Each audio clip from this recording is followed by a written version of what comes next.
In the early 19th century, a group of families from the Kingdom of Württemberg, today part of Germany, set out on a difficult journey to the Caucasus. Enduring tremendous hardship along the way, they eventually arrived in Georgia, where they founded several villages. These settlers carried with them not only their traditions and faith, but also valuable knowledge of viticulture and winemaking.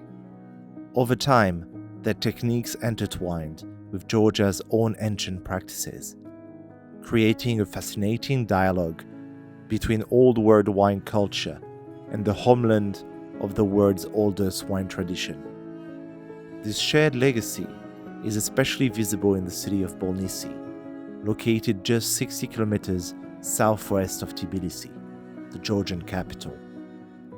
There, the story of the German settlers lives on, woven into the vineyards, cellars, and cultural fabric of the region.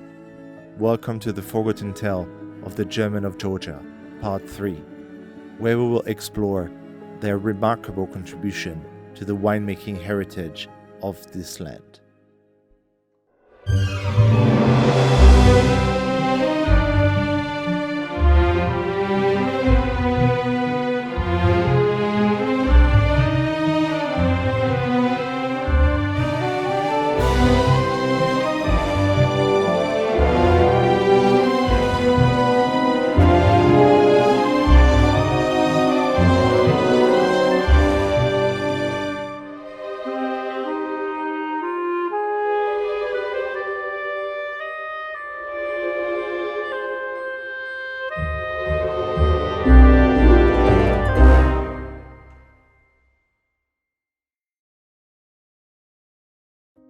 Formerly known as Katharinenfeld, Bolnisi was founded in 1818 by German colonists and was named after Queen Katharina of Württemberg.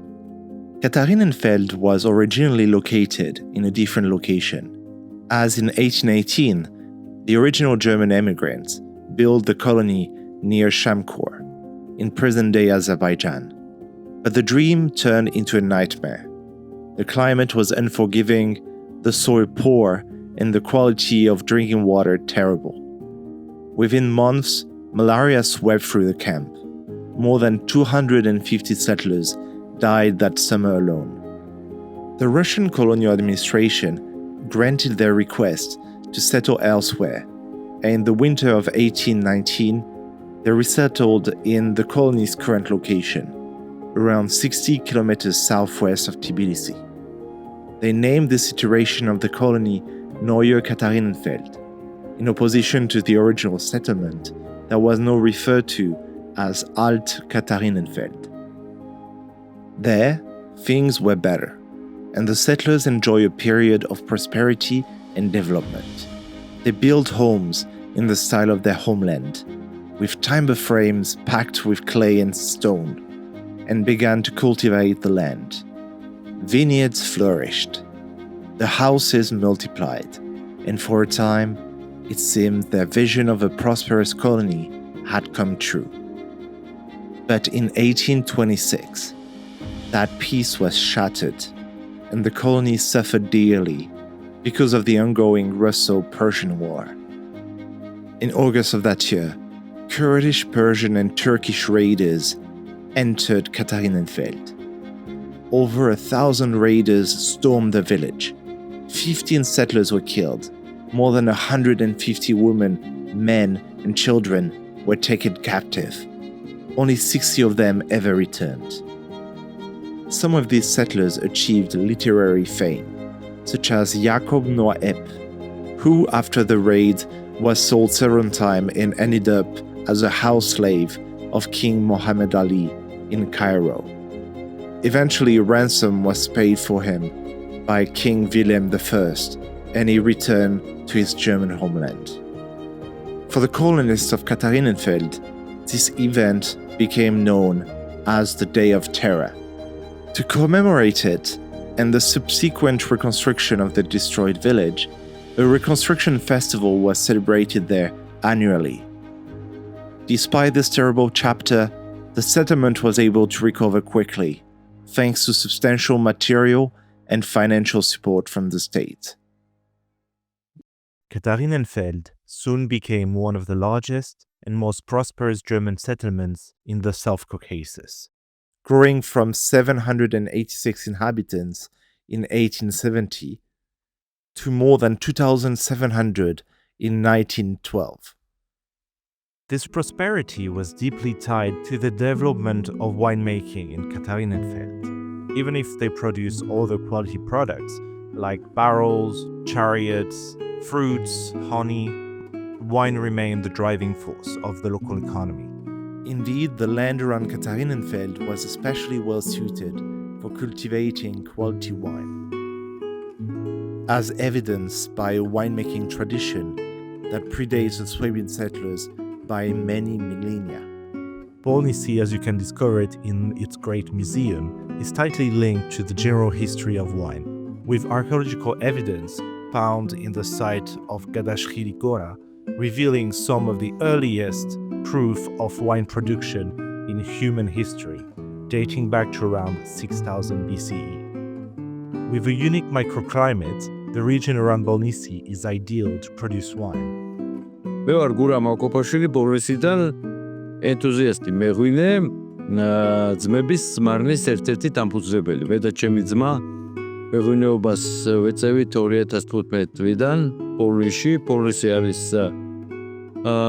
მიკროზონა და პოლნისის მეღვინეებს შეგვიძლია ვაწარმოოთ დაცული ადგილწარმოშობის დასახელების ღვინოები, ეგრეთ წოდებული ფიდეო ღვინოები, სახელწოდებით პოლნისი. პოლნისი არის ძალიან საინტერესო მიკროზონა, იმ თვალსაზრისით რომ აქ არიან განსხვავებული ადამიანები, პირველ რიგში და არის განსხვავებული ნიადაგები. პოლნისის მიკროზონაში არის 13 სახეობის ნიადაგი, რომელიც იძლევა ასევე 13 სახის მაგალითად რქაწითელი, გემოვნურ და არომატულ თვისებებს განსხვავებულს. აქ ჩვენი ვენახები გაშენებულია ორ კანიონს შორის, ეს არის მაშავერას კანიონი და ხრამის კანიონი, რაც იძლევა საშუალებას შეიქმნას განსაკუთრებული და უნიკალური კლიმატი, რაც ვენახს ძალიან ჭირდება. ესაც იძლევა იმ უნიკალურ გემოებს, რომელიც პოლნისურ ღვინოებში არის. პოლნისურ ღვინოებში არის უფრო მეტად არომატები და ნაკლები ტანინები. მსუბუქი დასალევი და ჰარმონიული ღვინოა. ძალიან მოტობ ჩვენი ღვინოები მაგალითად ევროპულ მოხმარებლებს. This microclimate and special soil is something that the Swabian colonists quickly discovered and took advantage of. The settlers arrived with strong agricultural traditions of their own, but quickly began exchanging winemaking knowledge and grape varieties with their Georgian neighbors. With the support of Viceroy Count Vorontsov, they started producing wine as early as 1820. To refine their skills, they often visited renowned Georgian estates in Sinandali and Mukhani, learning directly from the region's famous vintners.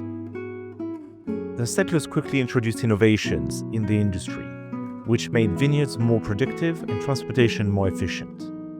So in wine growing, of course, this was the way of how to produce wine, how to have irrigation system established, how to transport wine with wooden barrels. This was not the way how wine was transported in the Caucasus. By that way, it was in skins from pigs or something like that, and they had to be prepared with naphthalene, and this had an impact on the taste of the wine. So this was something that was very important. And of course, with these barrels, wooden barrels, it was much easier to transport wine in a secure way. Beyond using wooden barrels for transport, the settlers also employed them for fermenting grapes, a clear contrast to local Georgian traditions of using qvevri, the large clay amphora buried underground.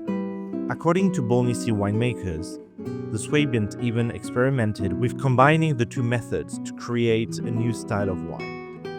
Indeed, they were particularly intrigued by Georgia's distinctive orange wines, produced in Cuevry by fermenting white grapes together with their skins and stems. While they admired the wine's rich color, they found its taste too strong. This inspired them to adapt the idea to their own practice, using wooden barrels instead of clay vessels. The result was a unique hybrid technique that locals came to call the Swabian method. შვაბური ტექნოლოგიაც იქითკენ არის მიმართული, რომ ღვინო დავარგდეს და დაყენდეს ჭაჭა კლერტზე. ანუ სკინთან ერთად ამას ლეკთან ერთად, ჭაჭასთან ერთად და კლერტთან ერთად. ყველაფერი ყურძენში რაც არის, ყველაფერთან ერთად დაყენდეს, დავარგდეს და ფერმენტაცია მოხდეს მუხის ჩანებში. ეს არის შვაბური ტექნოლოგიის უნიკალურობა და 4 კვირის განმავლობაში. აი ეს არის შვაბური ტექნოლოგია, რომელიც მსოფლიოში ჯერ არ არის ცნობილი, მაგრამ ჩვენ ვცდილობთ ბოლნისელი მეღვინეები ქართულ ტრადიციულ მეღვინეობასთან ერთად და ტექნოლოგიასთან ერთად განვავითაროთ შვაბური ტექნოლოგიას, იმიტომ რომ ძალიან საინტერესო ღვინოებს იძლევა შვაბური ტექნოლოგიას. 4 კვირიანი მუხის ჩანში ფერმენტაცია და ოლიმპის გავლილი ღვინო იძლევა უნიკალურ არომატებს და მსუბუქ გემოს, რომელიც ყველას მოწონს და პირველ რიგში მოგწონს ჩვენ. თითქმის მაგასაც ვიტყვით, ესე იგი მე ამ შვაბურ ტექნოლოგიას ბევრი მიმდევარი ყავდა მე-19 საუკუნისა და მე-20 საუკუნის, მე-19 საუკუნის დასასრულს და მე-20 საუკუნის დასაწყისში და ეხლაც ბევრი მიმდევარი ყავს. From the second half of the 19th century, German settlers expanded viticulture by introducing new grape varieties. They grew European types, such as Muscat, Malera, and Isabella, alongside Georgian classics like Katsiteli, Saperavi, and Grula. Over time, they developed a distinctive winemaking style and diversified their production to include both wines and spirits. Before long, they were able to export their products beyond the region. By the late 19th century, Katharinenfeld had gained a reputation as one of Georgia's leading winemaking centers. German colonist Ernst Almendinger, in his book Katharinenfeld, ein deutsches Dorf in Caucasus, noted that viticulture became so productive that villagers could not manage the harvest alone. They produced 4 times more wine per hectare than growers in Germany, and even during the difficult years between 1925 and 1927, they achieved 60 hectoliters per hectare, compared to just 18 in the rest of the Caucasus. This abundance led to the creation of a winemakers cooperative, the Union, in 1908. Which built a modern winery with cellars, storage facilities, and infrastructure for producing wine. ისინი მაშინ ასხავდნენ, როგორც ცნობილია, 1,200,000 ბოთლს ყიდიდნენ, მაგ იყო 2 ბოთლის ქარხანაც და ღვინის ქარხანაც, რომელიც შეგვიძლია ვნახოთ, რომელიც აშენდა 1908 წელს და ძალიან საინტერესო ქარხანა, რომელიც ამუშავებდა 15,000 ტონა ყურძენს და The Union of Wine Growers also supported the professional growth of young members and allowed them to obtain an education abroad. Their flagship wine, Caucasian Red, was sold in Tbilisi through 6 dedicated wine shops and exported across the Russian Empire, even reaching the table of the Tsar. At the time, the Caucasus German accounted for close to 10% of total Russian wine production. This included notable examples like Katharinenfeld, but also the Concordia Wine Growers Cooperative in Elenendorf, in current Azerbaijan. The deportation of the colonists in 1941 put a stop to this production, but their knowledge and innovations went on through the local Georgians who inherited it. Today, the region hosts one of Georgia's youngest BDO wine appellations, producing distinctive wines shaped by a unique microclimate and enriched by the Swabians' techniques.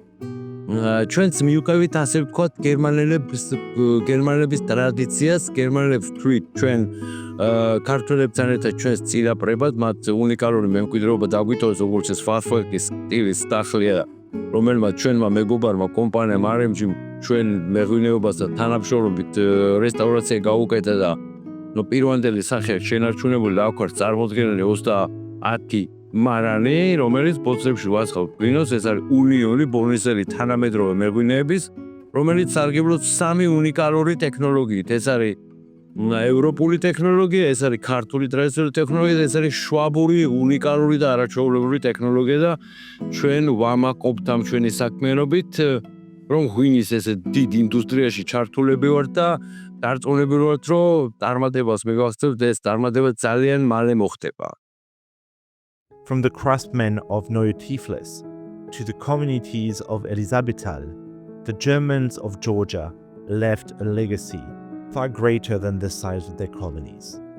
But it was in Katharinenfeld, now Bolnisi, that this legacy took on its most enduring form, in the vineyard. The Swabian settlers brought new tools, cellar designs, and viticultural methods, which, when combined with Georgia's ancient traditions, created a dialogue between European craft and Georgian terroir. Here, among vines stretching back thousands of years, they helped shape a shared culture of wine that still resonates today. Yet Bolnisi's story, like that of the Germans across Georgia, was scarred by war, exile, and repression. Vineyards were abandoned, communities scattered, and the memory of their contribution nearly erased. Still, traces endured, and the cellars of Bolnisi, lined with barrels, whispered of a time when German settlers and Georgian neighbors worked together among the vines. And today, those whispers are being heard again. Bolnisi has become one of Georgia's most dynamic wine regions, where the legacy of the Swabian colonists lives on, not as a forgotten footnote, but as part of Georgia's evolving story of wine. Here in Stone and Vine, memory and tradition, the Germans of Bolnisi remind us that heritage is strongest when it is shared, and that even when nearly lost, it can take root once more.